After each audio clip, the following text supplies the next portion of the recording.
નમસ્કાર, આપ જોઈ રહ્યા છો ન્યૂઝ એટ 3। આપની સાથે હું છું ઝરણા। સમાચારો। પ્રધાનમંત્રી મોદી 12 માર્ચે આવશે ગુજરાતના। પીએમ મોદી ખેલ મહાકુંભનો ગુજરાતથી કરાવશે પ્રારંભ। અમદાવાદના સરદાર પટેલ સ્ટેડિયમમાં ખેલ મહાકુંભનો આ કાર્યક્રમ યોજાવા જઈ રહ્યો છે, જે અંતર્ગત પ્રધાનમંત્રી મોદી ગુજરાત આવશે અને અમદાવાદના સરદાર પટેલ સ્ટેડિયમમાં જે ખેલ મહાકુંભ યોજાઈ રહ્યો છે તેનો જે પ્રોજેક્ટ છે તેનું ઉદ્ઘાટન જે છે, શરૂઆત જે છે તે પ્રધાનમંત્રી મોદી કરાવશે।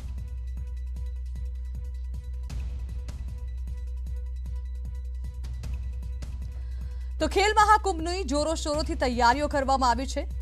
ખેલ મહાકુંભ જેની શરૂઆત મુખ્યમંત્રી તરીકે તે સમયે નરેન્દ્ર મોદીએ કરાવી હતી અને ત્યારથી લગાતાર ગુજરાત રાજ્યમાં લોકોનો ખેલ પ્રત્યેનો ઉત્સાહ વધે, વિદ્યાર્થીઓનો તેને લઈને ઉત્સાહ વધે તે માટેના લગાતાર પ્રયત્નો રાજ્ય સરકાર દ્વારા કરવામાં આવી રહ્યા છે, જેના ભાગરૂપે પ્રધાનમંત્રી મોદી આવશે ગુજરાત। વધુ માહિતી સંવાદદાતા ગીતા મહેતા આપી રહ્યા છે। ગીતા, ખેલ મહાકુંભ અંતર્ગત પ્રધાનમંત્રી મોદી 12 માર્ચે ગુજરાત આવશે અને તે ખેલ મહાકુંભનો પ્રારંભ કરાવશે। જાણવા માંગીશું શું હશે કાર્યક્રમ? જી, બે વાત મેં એક સાથે કરવા માંગી જણા। એક તો માર્ચ મહિનામાં જ બે વખત પીએમ નરેન્દ્ર મોદી ગુજરાતના મહેમાન બનનારા હતા, જેમાં એક હતો ડિફેન્સ એક્સપો। હાલ ગાંધીનગર ખાતે યોજાનાર ડિફેન્સ એક્સપોને હાલ પૂરતો મોકૂફ રાખવામાં આવ્યો છે। કેન્દ્રના રક્ષામંત્રી દ્વારા આ માહિતી આપવામાં આવી છે। આગામી નવી તારીખ આગામી દિવસોમાં જાહેર કરવામાં આવશે। સાથે સાથે ખેલ મહાકુંભમાં પીએમ નરેન્દ્ર મોદીની હાજરી કન્ફર્મ થઈ ચૂકી છે। અમદાવાદના રિવરફ્રન્ટ પર આ ખેલ મહાકુંભનું સમગ્ર આયોજન કરવામાં આવશે અને તેમાં પીએમ નરેન્દ્ર મોદી હાજરી આપશે। આગામી વિધાનસભા ચૂંટણી જે ડિસેમ્બર માસમાં યોજાવાની છે તેને લઈને ગુજરાતની પીએમની મુલાકાતો ઘણી મહત્વની મનાઈ રહી છે। જી બિલકુલ ગીતા, સાથે જ મહત્વપૂર્ણ સમાચાર બીજા પણ સામે આવ્યા છે, આપ જોડાયેલા રહેશો। ગાંધીનગરમાં ડિફેન્સ એક્સપો જે યોજાવાનો હતો તે મોકૂફ રાખવામાં આવ્યો છે। ડિફેન્સ એક્સપોની નવી તારીખ આવનારા સમયમાં જાહેર કરવામાં આવશે। ઉલ્લેખનીય છે કે 10મી માર્ચથી લઈને 14મી માર્ચ સુધી આ એક્સપો યોજાનાર હતો। ડિફેન્સ મિનિસ્ટ્રીએ કહ્યું છે કે નવી તારીખ જલ્દીથી જાહેર કરવામાં આવશે। જો કે ડિફેન્સ એક્સપોને લઈને તમામ તૈયારીઓ પૂર્ણ થઈ ચૂકી હતી। શા કારણે તે હાલ તો રદ કરવામાં આવે છે તે વિશે કોઈ જાણકારી વિસ્તારથી સામે નથી આવી, પરંતુ ગુજરાતના આંગણે યોજાનાર ડિફેન્સ એક્સપો મામલે મોટી અપડેટ સામે આવી। 10 થી 14 માર્ચ દરમિયાન ડિફેન્સ એક્સપો યોજાનાર હતો, જે હાલ મુલતવી રાખવાનો નિર્ણય લેવાયો છે।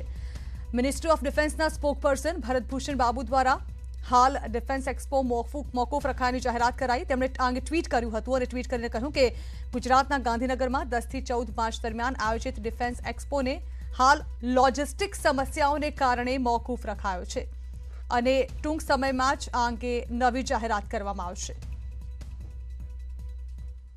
અને સમાચારો, ગુજરાત ઓર્ગેનિક એગ્રીકલ્ચરલ યુનિવર્સિટી સુધારા બિલ પાસ થઈ ગયું છે। વિપક્ષની ગેરહાજરીમાં આ વિધેયક પાસ થયું। યુનિવર્સિટીનું વડું મથક પંચમહાલના હાલોલમાં રહેશે। બિનસરકારી સભ્યોની મુદ્દત 2 વર્ષથી વધારીને 3 વર્ષ કરાશે।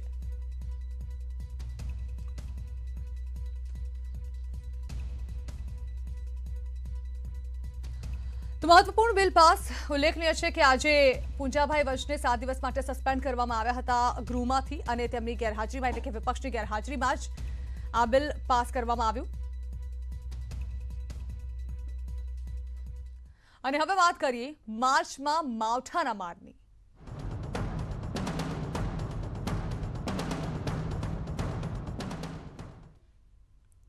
તો રાજ્યના ખેડૂતો માટે ફરી માઠા સમાચાર સામે આવ્યા। હવામાન વિભાગ અને હવામાન નિષ્ણાતે માવઠાની આગાહી કરતા ખેડૂતો પર ચિંતાના વાદળો છવાયા છે। હવામાન વિભાગના જણાવ્યા પ્રમાણે આગામી 7મી માર્ચે દક્ષિણ ગુજરાતના અનેક વિસ્તારોમાં માવઠાની આગાહી કરી છે, જ્યારે કે રવિવાર સુધીમાં ગરમીનો પારો 2 થી 3 ડિગ્રી વધવાની અને 15મી માર્ચ સુધીમાં ગરમીનો પારો 40 ને પાર થવાની પણ આગાહી કરી છે। એટલે કે ગુજરાતીઓને એક તરફ ધગધગતી ગરમી અને એક તરફ વરસાદનો સામનો કરવો પડી શકે છે। હવામાન વિભાગના જણાવ્યા પ્રમાણે 7મી માર્ચે દક્ષિણ ગુજરાતના ડાંગ, તાપી અને નર્મદા સહિતના જિલ્લાઓમાં હળવા વરસાદી ઝાપટા પડી શકે છે। આ દરમિયાન રાજ્યના અન્ય ભાગોમાં ઠંડો પવન ફૂંકાઈ શકે છે। ભર ઉનાળે વાતાવરણમાં પલટો આવશે તો ગરમીનું પ્રમાણ પણ ઘટી શકે છે। હવામાન વિભાગની કમોસમી વરસાદની આગાહીના પગલે શિયાળુ પાકને નુકસાનની ભીતિ સેવાઈ રહી છે, જેથી ખેડૂતોની ચિંતા વધી છે। આ વર્ષે શિયાળામાં પણ અનેકવાર માવઠું થતા રાજ્યના વાતાવરણમાં પલટો આવ્યો હતો, ત્યારે હવે શિયાળા બાદ ઉનાળામાં પણ માવઠાની વકી છે। ત્યારે શિયાળામાં કમોસમી વરસાદથી ખેડૂતોના પાકને નુકસાન પહોંચ્યું હતું। હવે ત્યારે ઉનાળાના માવઠાની આગાહી ફરીથી ખેડૂતોમાં ચિંતા લઈને આવી છે। Day 4 and Day 5 में बारिश का चांसेस है। लाइट थंडरस्टॉर्म भी हो सकता है। बारिश लाइट रेन हम लाइट एक्सपेक्ट कर रहे हैं, स्पेशली साउथ गुजरात उसी साइड में, लाइक नर्मदा, तापी, डांग डिस्ट्रिक्ट में Day 4 में, and south Gujarat plus eastern Gujarat में Day 5 में, और सौराष्ट्र में पूरा ड्राई वेदर एक्सपेक्ट कर रहे हैं। और जो टेम्परेचर की बात है, टेम्परेचर में हम 48 आवर्स के लिए नॉला चेंज एंड सब्सिक्वेंट 3 दिन के लिए 2 से 3 डिग्री और राइस होने के चांसेस है। एक ईस्टर्ली ट्रफ जैसा हो रहा है, तो उसके वजह से वो ट्रफ आ रहा है Day 4 Day 5 में साउथ गुजरात और ईस्टर्न गुजरात में, उसकी वजह से हम बारिश एक्सपेक्ट कर रहे हैं। तो आ तरफ हवामान निष्णात अंबालाल पटेलનું અનુમાન છે કે માર્ચ મહિનામાં વારંવાર વાતાવરણમાં પલટો આવશે। 5 થી 12 માર્ચની વચ્ચે વાદળછાયું વાતાવરણ રહેશે। કેટલાક વિસ્તારોમાં હળવા વરસાદી ઝાપટાની શક્યતા વ્યક્ત કરાઈ છે। બંગાળના ઉપસાગર, અરબી સમુદ્રમાં હવાનું હળવું દબાણ થશે। અસર ગુજરાતના વાતાવરણ પર પણ થશે।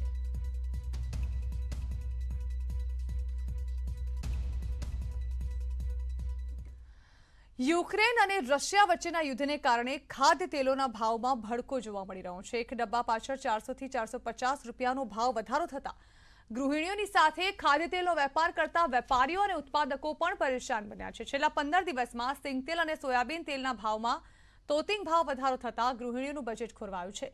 સિંગતેલના ડબ્બાનો ભાવ 2250 હતો, તે વધીને હાલ 2650 થઈ ગયો છે, જ્યારે કે સોયાબીન અને પામોલિન તેલમાં એક ડબ્બા પાછળ 400 થી 500 રૂપિયાનો ભાવ વધારો થયો છે। અત્યારે આ ખાદ્ય તેલના ભાવો બહુ વધેલા છે અને આ યુક્રેન અને રશિયાના જે હિસાબે જે યુદ્ધ થયેલું છે એનાથી કાચા માલની બહુ અછત છે અને ઉપર લેવલે બી ભાવ બહુ ફોરેન લેવલે બી ભાવ બહુ વધેલા છે, બરોબર છે। અને અત્યારે તેલના બહુ ભાવ વધેલ છે। છેલ્લા 10-15 દિવસથી તેલના ભાવમાં સતત વધારો જોવા મળે છે। તેની સીધી અસર અમારા ઘર ખર્ચના બજેટ પર જોવા મળી છે। પહેલાં તો આપણે કોઈ પણ વસ્તુ બનાવી હોય તો વિચાર કરતા હતા નહીં, પરંતુ હવે આપણે પૂરી, ભજીયા જેવી કોઈ પણ વસ્તુ બનાવી હોય જે તળવાની વસ્તુ, તો આપણે 10 વાર વિચાર કરવું પડે છે। યુક્રેન અને રશિયા વચ્ચેના યુદ્ધના કારણે ભારતના બજારો પર અસર જોવા મળી રહી છે। ખાસ કરીને જે ગૃહિણીઓનું જે બજેટ છે તે ખોરવાયું છે।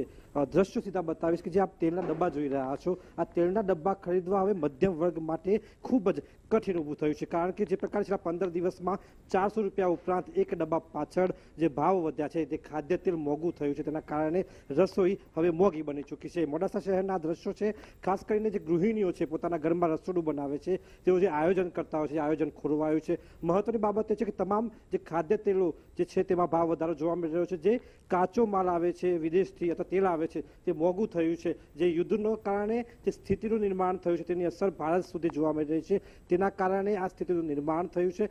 400 રૂપિયા ઉપરાંત એક ડબ્બા પાછળ ભાવ વધારાના કારણે ગરીબના ઘરે આજે તેલ મળવું મુશ્કેલ બને તેવી સ્થિતિમાં સરકાર દ્વારા જે નિયંત્રણો વેપારીઓ પર લાદવામાં આવ્યા છે તેના કારણે હાલ 400 રૂપિયા ઉપરાંત ભાવ વધારો છે, પરંતુ આ સ્થિતિ કાબૂમાં લાવવી ખૂબ જરૂરી છે। Hardik Patel, news 18 Gujarati, Aravalli. Gujarat organic agricultural university સુધારા બિલ પાસ થઈ ગયું છે। યુનિવર્સિટીનું વડું મથક પંચમહાલના હાલોલમાં રહેશે। મહત્વપૂર્ણ આ બિલ જે કોંગ્રેસ વગર જ પાસ કરી દેવામાં આવ્યું। આજે કોંગ્રેસે જે સભામાંથી વોકઆઉટ કર્યો હતો સંસદમાંથી, અને ત્યારબાદ ગુજરાત ઓર્ગેનિક એગ્રીકલ્ચરલ યુનિવર્સિટી સુધારા બિલ રજૂ કરવામાં આવ્યું, જે સહમતિથી સર્વસંમતિથી પાસ થઈ ગયું છે। જો કે યુનિવર્સિટીનું વડું મથક પંચમહાલના હાલોલમાં રહેશે।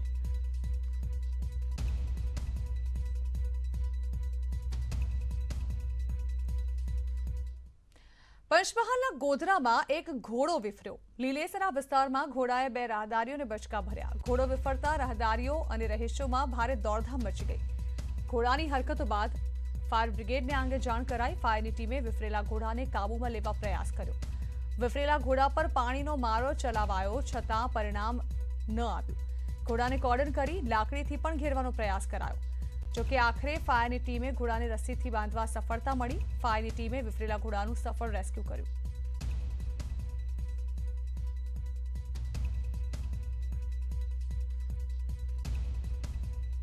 ગોંદરા વિસ્તારમાં આવી અને ઘોડો બેકાબૂ થયેલો હોવાથી એને ભારે જહેમત બાદ અમારી ફાયર ટીમે પકડી અને સ્થાનિક રહીશોને સોંપી દેવામાં આવ્યો છે. એક ગોળો લીલેસા રોડ પર લાવતા જતા લોકોને કરડે છે અને હેરાન કરે છે.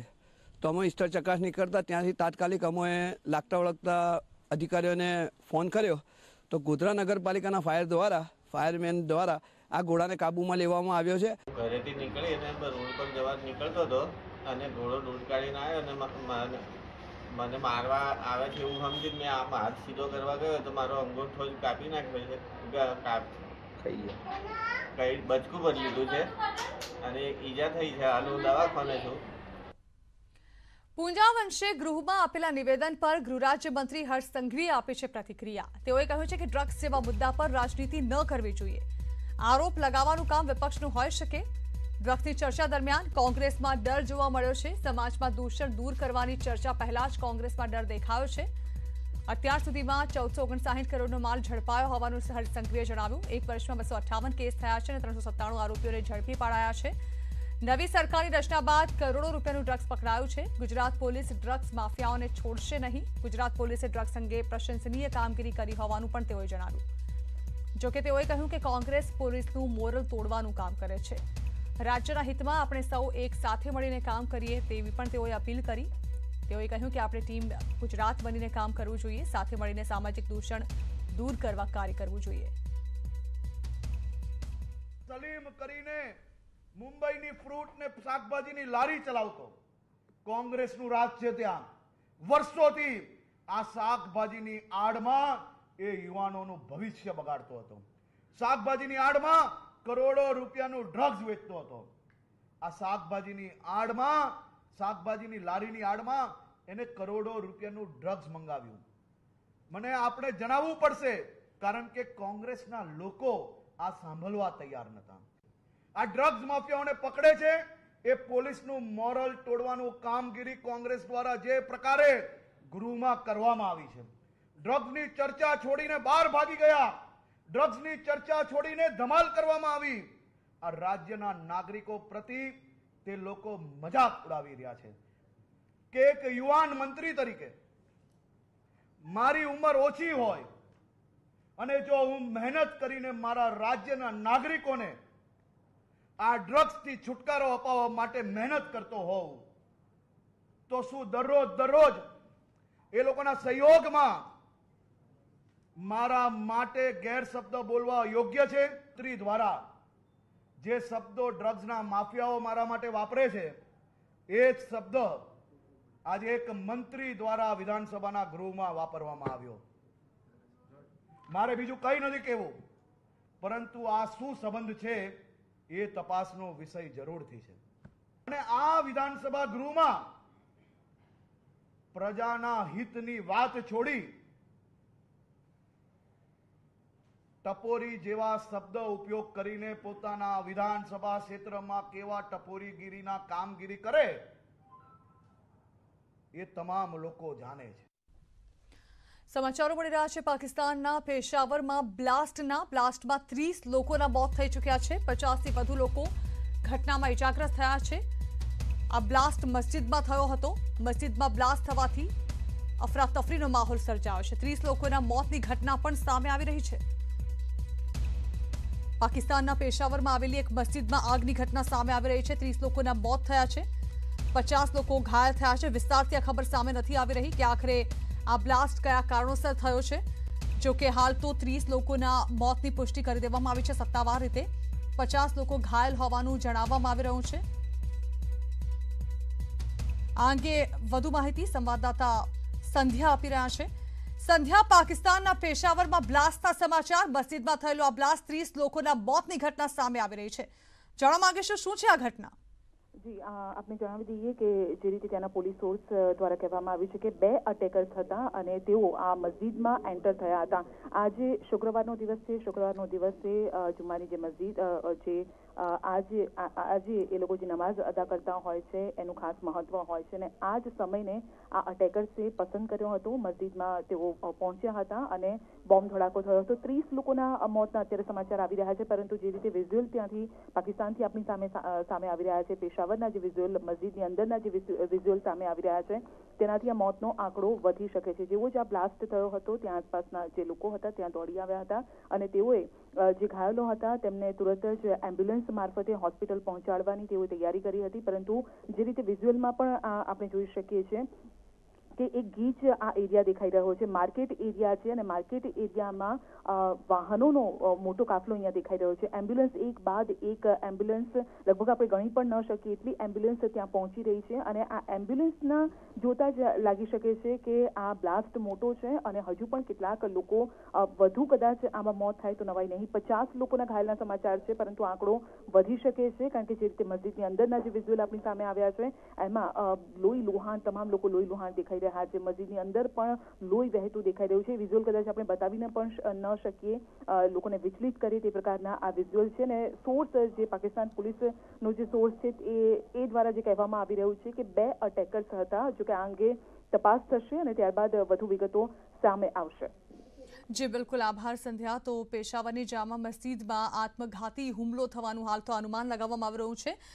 શુક્રવાર એટલે કે જુમ્માની નમાઝ પઢી રહ્યા હતા લોકો અને તેમાંથી 30 લોકોના મોત થયા છે, કેટલાય લોકો ઘાયલ થયા છે. હાલ તમામને સારવાર અર્થે ખસેડવામાં આવી રહ્યા છે. પાકિસ્તાનના પેશાવરમાં થયેલા હુમલાની અંદર અનેક લોકોના ઘાયલ થવાની આશંકા પણ જતાવવામાં આવી રહી છે. હાલ તો જુમ્મા મસ્જિદની અંદર જે ભીડ જમા થઈ હતી આજે શુક્રવાર હોવાને કારણે તેઓને નિશાન બનાવવાની કોશિશ આ હુમલા દરમિયાન કરવામાં આવી છે. 50થી વધુ લોકો જે છે તે મૃત્યુ પામ્યા હોય તેવી પણ આશંકા હાલ તો જતાવવામાં આવી રહી છે. ઘાયલોને પેશાવરના લેડી રીડિંગ હોસ્પિટલમાં દાખલ કરવામાં આવ્યા છે. તો જે પ્રકારે તાત્કાલિક પરિસ્થિતિ સર્જાઈ હતી, ગીચ વિસ્તાર છે, ગીચ વિસ્તારની અંદર આ હુમલો કરવામાં આવ્યો છે. પરિસ્થિતિની ગંભીરતાને જોતા ન માત્ર એમ્બ્યુલન્સ પરંતુ ત્યાંના જે સ્થાનિકો હતા તે પણ જે ઘાયલો હતા તેઓને પોતાના 2 વ્હીલર પર બેસાડીને પણ હોસ્પિટલ પહોંચાડી રહ્યા હતા. તેવા માનવતાના દ્રશ્યો પણ અહીં સામે આવ્યા હતા. હાલ તો આખો વિસ્તાર જે છે તેને ઘેરી લેવામાં આવ્યો છે. આ અંગે તપાસ શરૂ કરી દેવામાં આવી છે. તો આગળ કરીશું સમાચારો પર નજર, તે પહેલા હાલ એક બ્રેક. તો બ્રેક બાદ હવે મેળવીએ ક્રિપ્ટોની સમજ.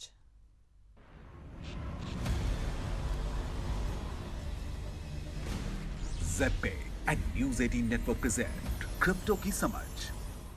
नमस्कार, હું છું માનસી સોની. ક્રિપ્ટો की समझમાં આપનું સ્વાગત છે. ZebPay and news 18 network presents crypto की समझ.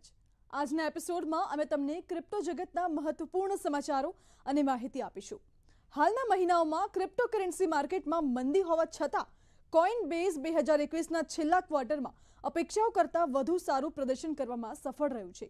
2021ના છેલ્લા ક્વાર્ટરમાં $1.94 બિલિયન આવકનો અંદાજ હતો, પરંતુ કોઇનબેઝે સારી કામગીરી બજાવીને $2.5 બિલિયન કમાણી કરી છે. કંપનીની અંદાજિત કમાણી પર શેર $1.85 થી વધીને $3.32 થઈ ગઈ છે અને એની સાથે જ નેટ ઇન્કમ પણ ડબલ થઈને $840 મિલિયન થઈ ગઈ છે. મંથલી ટ્રાન્ઝેક્શન યુઝર્સ પણ ત્રીજા ક્વાર્ટરમાં 7.4 મિલિયનથી વધીને ચોથા ક્વાર્ટરમાં 11.4 મિલિયન થઈ ગયા છે. કંપનીએ તેના એક રિપોર્ટમાં જણાવ્યું હતું કે વર્ષ 2021 કોઇનબેઝ અને ક્રિપ્ટોકરન્સી ઇકોનોમી માટે નોંધપાત્ર વર્ષ હતું. સાથે જ કહ્યું છે કે અમારો બિઝનેસ માત્ર 2 વર્ષમાં જબરદસ્ત વિકાસ પામ્યો છે. અમારી સાથે હજારો કર્મચારીઓ જોડાયેલા છે, યુઝર્સની સંખ્યા પણ લાખોને વટાવી ગઈ છે અને અમારી બેલેન્સ શીટ પણ હવે મજબૂત બની. અમે મેસિવ ઇન્ડસ્ટ્રી ગ્રોથને લાંબા સમયગાળા સુધી ચાલુ રાખી શકીએ તેવી આશા રાખીએ છીએ, જે અમારા 2022ના ઇન્વેસ્ટમેન્ટ પ્લાન્સને દર્શાવે છે. બીજી વાત છે, યુક્રેને થોડા જ દિવસોમાં $5 મિલિયન ક્રિપ્ટો ડોનેશન એકઠું કર્યું છે. રશિયાના આક્રમણને રોકવા માટે યુક્રેનિયન સરકાર ક્રિપ્ટોમાં ડોનેશન માંગી રહી છે. સરકારના ટ્વીટ્સ સૂચવે છે કે તેમના બિટકોઇન અને ઇથેરિયમ વોલેટ્સ પહેલેથી જ ક્રિપ્ટોકરન્સીમાં કુલ $4.9 બિલિયન પ્રાપ્ત કરી ચૂક્યા છે. છેલ્લા થોડાક દિવસોમાં ઇથેરિયમ વોલેટ્સને લગભગ $3 મિલિયન ડોનેશન પણ મળ્યું છે. લગભગ તે જ સમયે બિટકોઇન વોલેટને $1 મિલિયન બિટકોઇન પણ મળ્યા હતા. યુક્રેનના અધિકૃત ટ્વિટર એકાઉન્ટમાંથી એક ટ્વીટમાં વાઇસ પ્રાઇમ મિનિસ્ટર મિખાઇલો ફેડરોવે બિટકોઇન, ઇથર અને સ્ટેબલ કોઇન ટેથરને ડોનેટ કરવા માટેનું સરનામું પણ લખ્યું છે. ડોગેકોઇનના કો-ફાઉન્ડર બિલી માર્કસે ગયા અઠવાડિયે મેમેકોઇન સ્ટીલર્સની ટીકા કરી હતી અને કહ્યું હતું કે તેઓ એવા પ્રોજેક્ટ્સને નાપસંદ કરે છે કે જે મેમ અથવા સમુદાય વિશે નહીં પરંતુ સમૃદ્ધ બનવાનો પ્રયાસ કરતા લોકો દ્વારા સમૃદ્ધ બનવાનો પ્રયાસ કરવામાં આવે છે અને તેવા લોકો માટે બનાવેલ છે. તેમણે ટ્વિટર પર કહ્યું કે સેટાયર સારા છે, જોક્સ રમૂજી છે, પરંતુ એની યાદમાં સ્પેમ એડવર્ટાઇઝિંગ પ્રોજેક્ટ્સ વિશે ખોટા વચનો, તેમાં સામેલ લોકોને ખોટી માહિતી આપવી, સ્પેમ તરફ લોકોનું વલણ વધે તેવા પ્રયાસ કરવા, આ બધું એન્ટરટેનમેન્ટ નથી. માર્કસે ખાસ કરીને બિનાન્સ સ્માર્ટ ચેઇન ટોકન્સને હાઇલાઇટ કરતા કહ્યું કે તે ઇન્ટરનેટને દરેક રીતે ખરાબ કરી રહ્યું છે. તેમણે સ્પેમર્સને ટાર્ગેટ કરતા કહ્યું કે તેઓ તેમની શંકાસ્પદ ક્રિપ્ટો જાહેરાતોથી સોશિયલ મીડિયા પ્લેટફોર્મને છલકાવી રહ્યા છે. ચોથી વાત છે, ગોલ્ડમેન સેશસના એક્ઝિક્યુટિવે કોઇનબેઝનો હાથ પકડ્યો, કહ્યું કે ક્રિપ્ટોમાં જોડાવાનો આ યોગ્ય સમય છે. ગ્લોબલ ઇન્વેસ્ટમેન્ટ બેંકમાં 16 વર્ષના અનુભવ પછી ગોલ્ડમેન સેશસના એક એક્ઝિક્યુટિવ હવે કોઇનબેઝમાં જોડાઈ ગયા છે. તેમના સ્વિચ થવા પર તેમણે કહ્યું કે આ ક્રિપ્ટો અર્થતંત્રને સ્વીકારવાનો યોગ્ય સમય છે. તેમણે આ ડિજિટલ ઇવોલ્યુશનના નેક્સ્ટ સ્ટેજમાં જોડાવા માટે once in a life time opportunity ગણાવ્યું. ગ્લોબલ માર્કેટ્સના મેનેજિંગ ડિરેક્ટર અને ગ્લોબલ કો-હેડ રોજર બાર્ટલેટને લાગે છે કે હવે નેક્સ્ટ જનરેશન ક્રિપ્ટો ઇકોનોમીને મજબૂત કરવા માટે ગોલ્ડમેન સેશના તેમના અનુભવનો ઉપયોગ કરવાનો સમય આવી ગયો છે. કોઇનબેઝ એક નેસ્ડેક લિસ્ટેડ ક્રિપ્ટોકરન્સી એક્સચેન્જ ઓપરેટર છે. કંપનીએ કહ્યું કે તેના પ્લેટફોર્મ પર વેરીફાઈડ યુઝર્સની સંખ્યા વધીને હવે 89 મિલિયન થઈ ગઈ છે, જે ગયા વર્ષના અંતે મંથલી ટ્રાન્ઝેક્ટિંગ યુઝર્સની સંખ્યા 11.4 મિલિયન સુધી પહોંચી ગઈ હતી. તો ક્રિપ્ટો કે સમજમાં આજના એપિસોડમાં બસ આટલું જ. ફરી મળીશું આવતા અઠવાડિયે વધુ કેટલાક સમાચાર અને માહિતી સાથે. Till then good bye.